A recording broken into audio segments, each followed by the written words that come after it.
Well, I got a doozy to share with you today.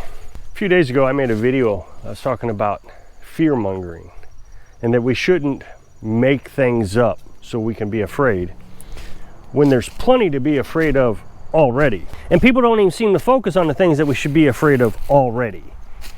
It's like, oh, well, that's already happened, so I guess we don't need to worry about that one anymore. We'll just go ahead and move on to the next thing that is completely made up.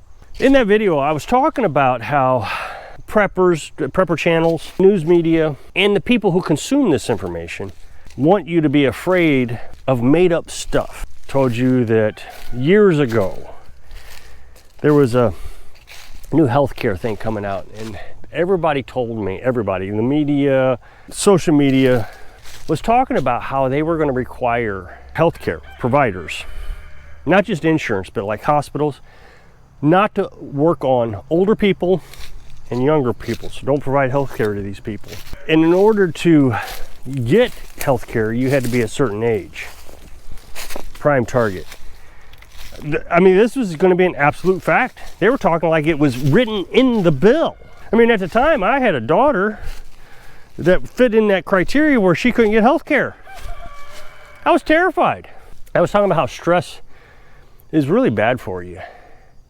And I just read an article today from a YouTube doctor, and he was talking about how adrenaline and cortisol, all these chemicals, can give you lactic acid, which can damage the muscles around your heart, or maybe not damage them, but cause them not to work properly, not get enough oxygen, and so you can have a heart attack. So heart attack from fear,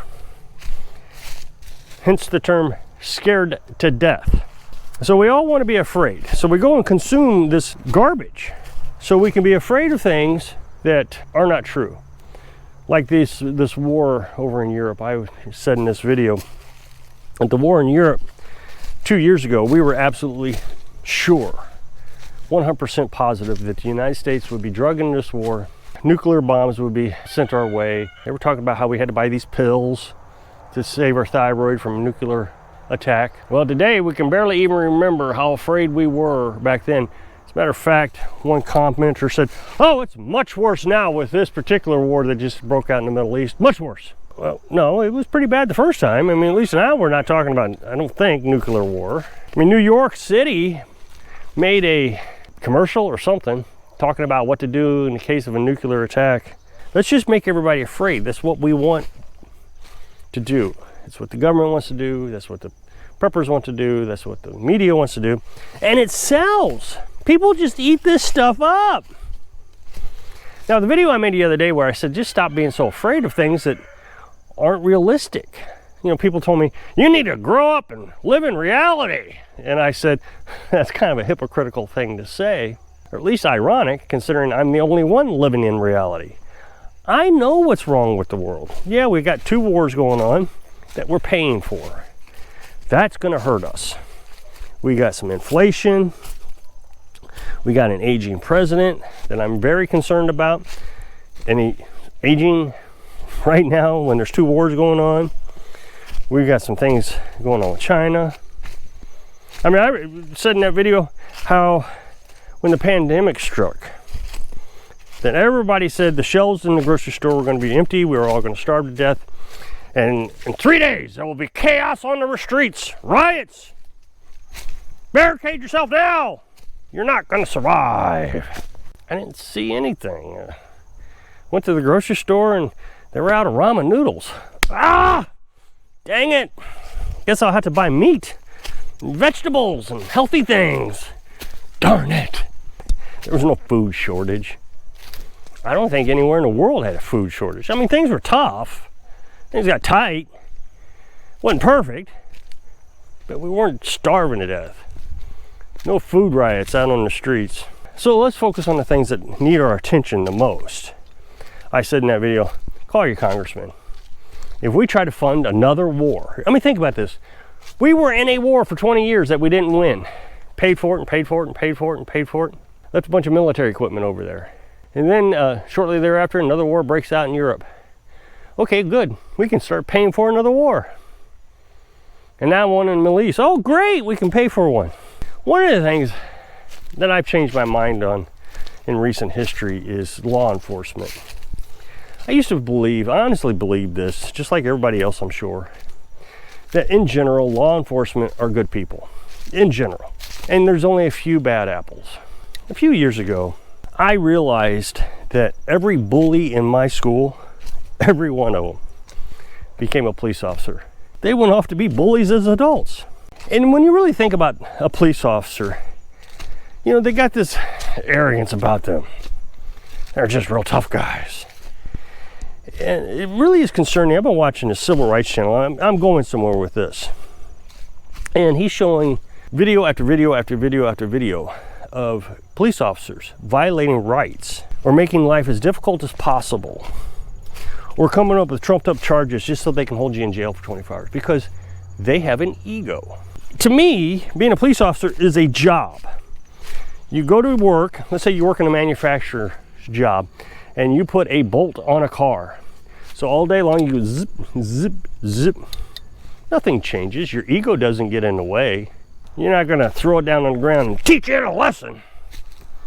But with police officers, they have big egos, and you're not going to even come close to approaching that ego. That's why I have to say, yes, sir, when he walks up to the window. What did I do wrong, sir? Because if I say, what the hell is your problem? Like I would say to anybody else that wants to give me a time on the side of the road talking to them, I'm going to pay for that. Even though the First Amendment directly applies to government officials. I can say whatever I want to or about government officials. And police officers are government officials. And the government officials are the first ones to arrest you for your enforcing your First Amendment right. I mean, we all talk about, yeah, social media is restricting my First Amendment right. Well, maybe you should read the First Amendment because it clearly says government shall make no law to abridge freedom of speech. Yet, every time I say something like, what the hell is your problem, to a police officer, these police officers know what they're doing. They know that the charges aren't going to stick. Saw one video, guy gets pulled over, no big deal, and the police officer said something a little arrogant or what, but the driver laughed at him. Cop pulled him out of the car, arrested him, and literally said, you're being arrested for laughing at me. Put him in jail. Well, of course he was released the next day. He didn't break any laws, but it was an arrogant ego thing. Now, a lot of people in that comment section, so what's the big deal? It was only 24 hours, he got out. That was his, but in this case, I'm gonna use me as an example. That's my 24 hours. I own them, they're mine. And I am free to do with whatever I want to do with those hours. Maybe I wanted to go to work, make some money. Maybe I wanted to go see my dying grandmother. Won't be able to, she died. Those were my hours and you took them away from me because of your ego. I can laugh at you all I want. I think you're a joke. I know everybody seems to say these kind of things, but I don't think they honestly believe them. Kind of like me. I thought most of the police officers are good, but there's just a few bad apples. But the more I see of these videos that I've been watching here lately, the more I realize, no, there's more bad apples than good ones. The police departments, I don't believe, get enough money to train their officers. Now, there's some big city police departments, they get fairly decent training. And you can tell they're not letting their egos get in the way of things. They go in like a strategic strike team. Saw one video of 3 cops chasing down this guy who had a screwdriver who just stabbed someone. It's very well orchestrated. One cop is in charge and he's doing all the radio contact. I need an officer on Trenton and 4th. As soon as you get here, page me and we'll coordinate this. So he had 3 officers and he had them kind of surrounded around this guy. Well, the guy kept walking and walking and walking. The guy in charge says, need the big bag shotgun. So they're going to use less than deadly force, but they had deadly force coverage and it was all strategic. Now, here's where things should have went wrong. In the rest of the country, it would have went wrong. The guy said, MF you. And I've seen videos where that turns pretty dramatic. Saw one video of a 62-year-old man had been driving from his daughter's graduation or something. Got tired, pulled off into this city park's parking lot, and was just resting. He wasn't even asleep. Cop comes up and says, "What are you doing?" He says, "Oh, I'm just resting." He says, "Well, it's a crime to be here." And the guy's like, "Oh, okay, well, that's fine. I'll go somewhere else." "No, get out of your car." "What?" "Get out of your car." So the guy starts to get out of his car, and he's being verbally combative. Like, "What are you doing? I said I would leave. I didn't realize this was illegal." Turned out it was not illegal.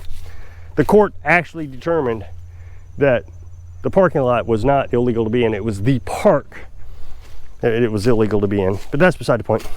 Well, not really. It's actually a pretty important part. One cop knocks him on the ground and beats him so bad that he's got 8 broken ribs and a punctured lung. 62-year-old man who was not fighting, was not resisting, just beat him up. Challenged his authority. He didn't say, "Yes, sir, let's go to jail. I'm excited about this." One of the things that people will say in the comment section with absolute authority, like there's some sort of constitutional scholar, is, "If they don't have a warrant when they come to your door, don't open the door, don't say a word, just sit back down." In some cases, they'll say, "Call the sheriff." Well, since the sheriff is the one that sent the deputies out to my house for whatever reason, it's unlikely the sheriff's going to actually do anything. But okay, I'm hearing you. They can't come in without a warrant. Don't talk to them, don't do anything. Okay, great, perfect, I understand. So, watch the video. Lady, there was obviously some emotional issues with her. I wouldn't say she was violent. As a matter of fact, she didn't demonstrate any violence. But there was a call that someone had cut the fire alarm wires to an apartment complex. So the police get to the apartment complex, they're out in the parking lot, woman's out there. Cop says, "Come here." And she keeps walking. "Come here." She keeps walking. And they're keeping their distance from her. She's not done anything wrong. And in most states, you don't even have to be detained unless they say you are detained. And they never said it, they just said, "Come here." So it was a consensual encounter, which means both parties have to agree to discuss whatever it is they want to discuss. And she wasn't consenting. Perfectly legal. When she makes it back to her apartment building, goes inside. So they're standing on the porch. Her window is open. So they knock out the screen and they start to crawl in. Well, I guess they realize, oh wait, we don't have a warrant, we can't do that. So they back out. And she picks up a hammer and says, "You don't have a warrant." She said this 5 or 6 times. "You cannot come in, you do not have a warrant." They never argued with her. They never said, "Yes, we do." Reasonably so. I mean, maybe not, but reasonably so. If she is afraid that these strange men are following her in the parking lot and now they're trying to crawl through her window, claiming to be police officers. But this is reality. This is how the Constitution works. Y'all want to talk about the Constitution so much. This is how it works. She had every right to be in her home. She had every right to keep those cops out of her home. She had a right to have a hammer in her hand. They see the hammer. Remember, they're on the porch. No chance of that hammer actually harming them. Somebody's gonna say, "Well, they could have thrown it." Possibly. They shoot her through the window, through the door, through the wall. So people will say, if they come into your house illegally, when you go to court, they won't have any evidence because it wasn't taken with a warrant. Well, when they shoot you, you can't even make it to court. So your argument is null and void. These are the things that we should be afraid of. The things that are actually happening. And so when I tell you to live off grid, this is what I'm talking about. And people don't understand what I'm talking about. I mean, it's clear. People don't understand what I'm talking about.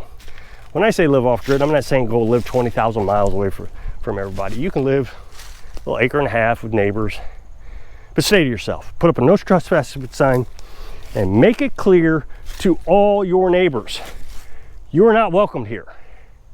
And when somebody does come here, you don't say, "Hey, how's it going, neighbor?" You say, "You're trespassing. You must leave." And you enforce that constantly. Had some guy come over the other day And I thought he might have been some sort of official, maybe a police officer undercover or something. I said, may I help you? I need your name. May I help you? I said, I need your name. So I said, you're trespassing. I know. He got the hint really fast that it was time for him to go. People are trouble. People will get you in trouble. And if the people you know aren't getting you in trouble, give it time. When you're by yourself, it's hard to get in trouble. Don't go out drinking and driving. Don't do anything to cause suspicion. Just stay to yourself. Now, people are going to say, Rob, you're paranoid. No, I'm not paranoid. These are the realities. The folks with conspiracy theories are paranoid. So if you click this up next box, take you to a video where I'm showing off the, well, just this and that. So if I can inspire you to find the things that you need to take care of and take care of those things so you can live your dreams. Thanks for watching.